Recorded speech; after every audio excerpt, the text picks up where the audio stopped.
തൊപ്പി, ആറാട്ടണ്ണൻ അവരെയൊക്കെ അറിയോ? അലിൻ ജോസ് പെരേര അതൊക്കെ അറിയാം. അവര് കണ്ടിട്ടുണ്ട്, പക്ഷെ സമ്മതിക്കാൻ മടിയാണ്. അവരെല്ലാരും കണ്ടിട്ട് അതിനകത്ത് അവരവരുടെ കണ്ടന്റ് ഇടുന്നു. ഇതിന്റെ പ്രശ്നം ഈ അവർക്കും വ്യൂവേഴ്സ് ഉണ്ടല്ലോ.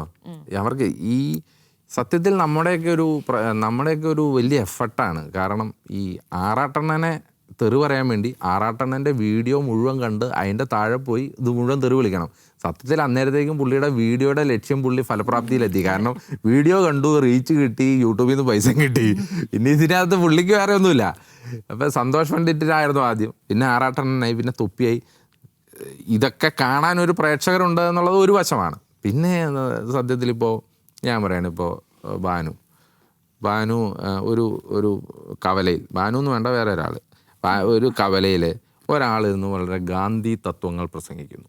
ഒരു വശത്ത് ഗാന്ധി തത്വങ്ങൾ പ്രസംഗിക്കുന്ന ഒരു വലിയ ഒരു പ്രസംഗം നടക്കുകയാണ്. മറുവശത്ത് ഒരാൾ തുണി അഴിച്ചിട്ടിരുന്ന് ഡാൻസ് കളിച്ചുകൊണ്ടിരുന്നാൽ നമ്മുടെ നാട്ടുകാരുടെ സ്വഭാവം വെച്ചാൽ ആദ്യം അവിടെയാണ് ഒന്ന് നോക്കുള്ളൂ. ഇവിടെ എന്ത് സംഭവിക്കാൻ സാധ്യതയുണ്ട്, അല്ലെങ്കിൽ ഒരു അടി നടന്നാൽ ആദ്യം അവിടെ നോക്കുള്ളൂ. എന്നാൽ ഒരാൾ ഇവിടെ ഇരുന്ന് വളരെ നല്ല ഗാന്ധി തത്വങ്ങളും സമാധാന സന്ദേശങ്ങളും ഒക്കെ പറയും, ഇത് കേൾക്കാൻ ആളുണ്ടാവില്ല. എന്ന് പറഞ്ഞ പോലെയാണ് സോഷ്യൽ മീഡിയയുടെ ഒരു കാലഘട്ടം. സോഷ്യൽ മീഡിയയിൽ വിവാദം എവിടെയുണ്ടോ, അല്ലെങ്കിൽ കുറച്ച് സ്പൈസി ആയിട്ട് എന്തെങ്കിലുമൊക്കെ എവിടെയുണ്ടോ അതിനാണ് ആൾ കൂടുകയുള്ളൂ. ഇപ്രവശത്തെ ആൾ കുറവാണ് എന്നുള്ളത് സ്വാഭാവികമാണ്.